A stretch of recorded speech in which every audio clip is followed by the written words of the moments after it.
Bismillahirrahmanirrahim. Assalamualaikum warahmatullahi wabarakatuh. Waalaikumsalam. Alhamdulillahirabbil alamin. Allahumma shalli wa sallim ala sayyidina Muhammadin nurika sari wa madadikal jari wa jama'na bihi fi kulli atwari wa ala alihi wa sahbihi ya nur. Amma ba'd. Imtithal al-amr li sayyidi wa habibi Helmi bin Ali Baharun hafizahullah wa ra'ah wa ta'ala bi tuli hayatihi. Amin.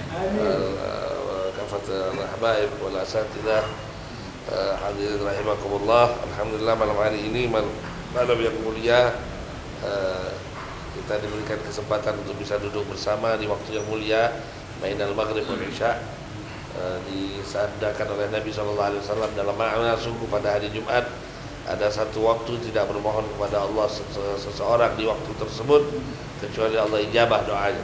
Para ulama menyatakan waktu tersebut banyak khilafnya. Ada yang mengatakan sejak terbenam matahari Kamis sampai terbit fajar hari Jumat. Waktu sekarang kita berada di dalamnya. Ada yang bilang ketika terbit fajar, ada yang bilang sepertiga malam Jumat. Ada yang bilang indah su'udul khatib alal mimbar, ketika khatib naik di atas mimbar. Ada yang bilang ketika asar hari Jumat sampai terbenam matahari. Perbedaan pendapat ulama ini tidak lain adalah tujuannya memberikan kesempatan kepada kita supaya memanfaatkan waktu-waktu tersebut dalam ketaatan, dalam ibadah kepada Allah Subhanahu wa taala. Wabil khusus di malam Jumat dianjurkan kita untuk memperbanyak membaca salawat kepada Nabi kita Nabi besar Muhammad sallallahu alaihi wasallam. Aktsirus salata alayya, kata Rasul sallallahu alaihi wasallam, fi lailatul jum'ah wa yaumil azhar. Perbanyak salawat kepadaku pada malam Jumat dan pada hari Jumat. Dan salawat ini adalah salah satu wasilah tercepat kita untuk sampai kepada Allah. Tidak ada pintu lebih cepat untuk sampai kepada Allah melalui kecuali lewat pintu salawat kepada Nabi besar Muhammad sallallahu alaihi wasallam. Fa huwa babullah, karena pintu kita untuk sampai kepada Allah adalah pintu Nabi Muhammad. Tidak ada orang bisa sampai kepada Allah kecuali harus lewat pintu ini. La wali wala nabi wala kullu makhluk. Semua makhluk Allah tidak mungkin bisa sampai kepada Allah kecuali harus lewat pintu Nabi kita Nabi besar Muhammad sallallahu alaihi wasallam. Saya baktana, maka beruntung kita yang sudah jadi bagian dari umat Nabi besar Muhammad sallallahu alaihi wasallam. Dan alhamdulillah malam ini kita diajak Haji itu Mustamiddin. Kami datang ke sini sebetulnya mau mencari berkahnya dari majelis ini, dan mudah-mudahan semua kita dapat berkah. Terakhir yang ingin saya sampaikan di sini bahwa setiap amal yang kita lakukan, setiap ibadah yang kita lakukan sama dengan yang sifatnya jasmani yang kita rasakan.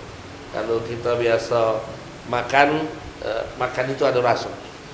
Kemarin waktu lagi hangatnya Covid, salah satu yang paling mengkhawatirkan kita bakal kena Covid itu apa? Indikasi pertama, kalau dalam bahasa medisnya, intinya hilang penciuman dan hilang rasa. Kita pernah ngerasakan hilang yang biasa, yang pernah kena Covid, hilang penciuman dan hilang rasa. Kalau sudah mulai minum kopi sama minum air putih sama rasanya, ini mulai khawatir, isolasi mandiri, mulai susah ini. Kemana-mana sudah cari obat. Paling tidak datang sama Habib minta herbal thayyibah dulu. Gimana caranya? Kenapa? Ini sudah indikasinya kena Covid ini. Hilang penciuman, ada yang sampai hilang penciuman segala macam. Tetapi ini urusan jasmani. Ada tak kita yang pernah mengkhawatirkan ketika kita hilang rasa di dalam makanan rohani? Kita ini makanan jasmani ada rasa, makanan rohani juga ada rasa. Kalau kita dengar, mari sama-sama kita dengarkan tausiah, santapan rohani, ceramah, tausiah, zikrullah, ratibul haddad, yasin, bacaan Al-Quran. Ini santapan rohani, ghidha'ur ruh, makanan untuk ruh kita, makanan untuk rohani kita. Tapi pernahkah kita mencicipi rasa? Atau jangan-jangan yang alat perasa untuk merasakan makanan rohani ini ada di hati kita. Jangan-jangan hati kita ini sudah kena Covid duluan, sebelum jasmani kita kena Covid, sehingga tidak ada rasa. Ibadah kita tidak berasa, zikrullah kita tidak terasa, baca Quran kita tidak terasa, duduk di majelis taklim tidak terasa. Sama rasanya, sama-sama melelahkan, sama-sama capek. Habis itu pulang selesai. Padahal orang-orang soleh ini yang fotonya di atas ada Habib Muhammad Anis bin Alawi bin Ali Al-Habsyi, cucu dari Sahibul Maulid yang hallnya di Solo. Habib Anis ini kalau selesai majelis ta'lim dia baca doa, Alhamdulillahilladzi at'amani hadzal ta'am wa razaqnihi min ghairi haulin minni wala quwwah. Alhamdulillahilladzi at'amana wa saqana wa ja'alana minal muslimin. Kemudian murid-muridnya bilang, Habib ini doa habis makan, kenapa dibaca habis majelis taklim? Karena yang barusan dikasih makan rohani saya. Karena yang barusan dikasih makan hati saya. Sehingga dia baca doanya, doa habis makan dibaca habis majelis taklim. Dia merasakan kenikmatan. Murid-murid Al-Imam Ali bin Muhammad bin Husain Al-Habsyi Sahibul Maulid, mereka bilang, "Ma dhananna annana na'ishu fid dunya illa ba'da wafat Ali bin Muhammad bin Husain Al-Habsyi." Kami tidak pernah merasakan bahwa kami ini hidup di dunia kecuali setelah wafatnya Ali bin Muhammad bin Husain Al-Habsyi. Artinya selama itu tidak berasa hidup di dunia. Mereka kalau sudah duduk di majelis taklimnya para ulama, orang-orang saleh, berasa seperti dibawa terbang, seolah-olah mereka ada di surga. Tidak berasa tempat yang di atas dunia. Kemudian ada seorang ulama besar di Hadramut, diceritakan Al-Imam Muhammad bin Hasan Jamalul Lail. Ini Al-Imam Muhammad bin Hasan Jamalul Lail ini orang soleh, tapi setiap bulan Ramadan kalau baca Quran tidak mau baca Qurannya di siang hari. Siang hari tidak mau baca Quran. Padahal sunnahnya luar biasa, pahalanya ganjaran luar biasa. Kenapa kata? Setiap aku baca Quran, aku merasakan di lidahku ini keluar manisnya rasa madu. Baca Quran ada rasa. Kita pernah rasa apa? Kalau orang Palembang biasanya baca Quran rasa cukup pempek. Karena sambil baca Quran cukanya sudah di depan. Kalau kita ini apa? Kalau di Betawi ini apa? Lagi baca Quran apa yang kita rasakan? Ya cucu. Apalagi ketoprak, apalagi gado-gado. Tapi mereka baca Quran rasa madu. Sehingga dia bilang, saya tidak pernah baca Quran siang hari. Jadi kalau baca Qurannya malam hari. Kenapa? Takut nanti pahala puasa saya berkurang. Takut nanti pahala puasa saya hilang karena saya merasakan manisnya madu, sehingga tidak ada nikmatnya lagi puasa. Padahal tidak batal puasa. Karena manisnya madu itu bukan dari madu yang dia sendokkan dari luar, tapi manisnya madu tadi karena keluar dari bacaan Al-Quran yang dia nikmati, ada rasanya. Sekarang tugas kita sekarang, alhamdulillah, duduk sama Habibana Helmi bukan cuma untuk berusaha untuk mengobati jasmani kita dengan herbal thayyiban, tapi juga mengobati rohani kita supaya ibadat kita mulai ada rasa, supaya baca Quran kita mulai ada rasa. Apa caranya mengobati hati? Sudah ada resepnya, tadi dibacakan Fatihah Sunan Bonang ngejok kita obat hati. Sering kita lagunya tombo ati iko ono lumang perkoro, yang orang Jawa masih paham. Kaping pisan maca Quran salah fatih, kaping pindho salat wengi lakonono, kaping telu wong kang saleh kumpulono, kaping papat utek ira ingkang luwe, kaping lima zikir wengi ingkang suwe, salah sawijine sapa bisa nglakoni insyaallah Gusti Pangeran nyembadani. Paham? Ada yang bukan orang Jawa tak paham ya? Orang Jogja.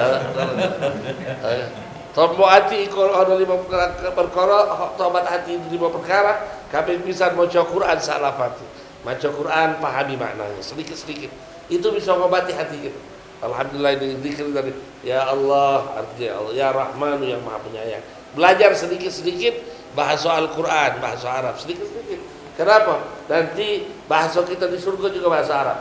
Walau kata ahli jannah fil jannah Arabi. Maka kita disuruh cinta sama Arab, kata Nabi, karena 3. Karena aku orang Arab, karena Quran bahasa Arab, dan bahasa ahli surga nanti di surga bahasa Arab. Rahmat Nabi Muhammad sama kita. Bahasa penduduk surga nanti di surga bahasa Arab. Kalau Nabi ngomong cuma bahasa penduduk surga bahasa Arab, kira-kira kita masuk surga atau tidak? Tidak baca bahasa, tidak bisa bahasa Arab, tidak masuk surga. Tapi Nabi ngomong nanti masuk surga, otomatis bisa bahasa Arab. Subhanallah. Jadi yang pertama baca Quran, pahami maknanya. Kaping pisan maca Quran salah fatih, kaping pindho salat wengi lakonono, salat malam yang dilakoni. Alhamdulillah kita baru selesai Ramadan baca Quran rajin. Kemudian salat malam tarawih rajin. Ma ba'da Ramadan kita evaluasi. Kaping telu wong kang saleh kumpulono. Yang ketiga sering-sering kumpul sama orang saleh. Alhamdulillah, duduk sama Habib, duduk sama guru-guru kita yang lain, melihat, memandang, walau cuma di dalam foto ini kita mandang wajah mereka sambil doa. sambil minta sama Allah dengan kita memandang wajah mereka. Jangan, karena banyak di rumah-rumah kita kadang setiap hari yang kita pandang wajahnya di TV, di handphone, wajah orang-orang yang tidak jelas, yang tidak pernah sujud sama Allah. Kalau yang ini tidak usah diragukan lagi. Ini orang-orang yang sudah mencapai makomnya, memandang wajah mereka saja kita sudah dapat ganjaran luar biasa. Obat hati. Kalau mandang ahli maksiat merusak hati, mandang ahli maksiat menggelapkan hati. Kaping papat water ira ingkang suwe, kaping 5 ikan luwe, kaping 5 dikirungi ikan suwe. Kaping papat melaparkan perut. Di Ramadan sudah kita laparkan. Yang kelima memperbanyak zikrullah, memperbanyak zikir. Alhamdulillah dibimbing kita dengan zikir Ratibul Haddad, zikir Asmaul Husna dan lain-lain. Ini jalan untuk kita mengobati hati supaya hati kita sehat, tidak kena Covid, dan supaya hati kita tidak mati rasa, sehingga setiap ibadah kita ada rasanya, ada nikmatnya. Semoga Allah Subhanahu wa taala memberkahi kita semua. Dunia akhirat kita dimudahkan oleh Allah taala. Ya mujammil la tuhammil, inna min adatikal jamala, jammilid dunya wal ukhra khalliha ta'bur sahala. Sallallahu ala sayyidina Muhammadin wa alihi wa sahbihi ajma'in. Alhamdulillahirabbil alamin. Wa ma takallamtu illa bital amr. Saya bicara di sini melaksanakan perintah, yang lebih pantas kasih nasihat Habib. Tapi Habib ini Ana bilang apa, dari dulu Ana sama Habib ini teman sama abah saya, umurnya jauh di bawah, karena abah saya ini murid Habib Ali Baharun. Habib di bawah abah saya umurnya, saya di bawah Habib jauh. Nah, dikatakan adik boleh, katakan anak boleh, jadi teman abah Ana. Jadi anak masih kecil-kecil, saat masih SMP, masih kuliah, beliau ini kokohnya di rumah, duduknya di rumah, kelakarnya di rumah sama abah.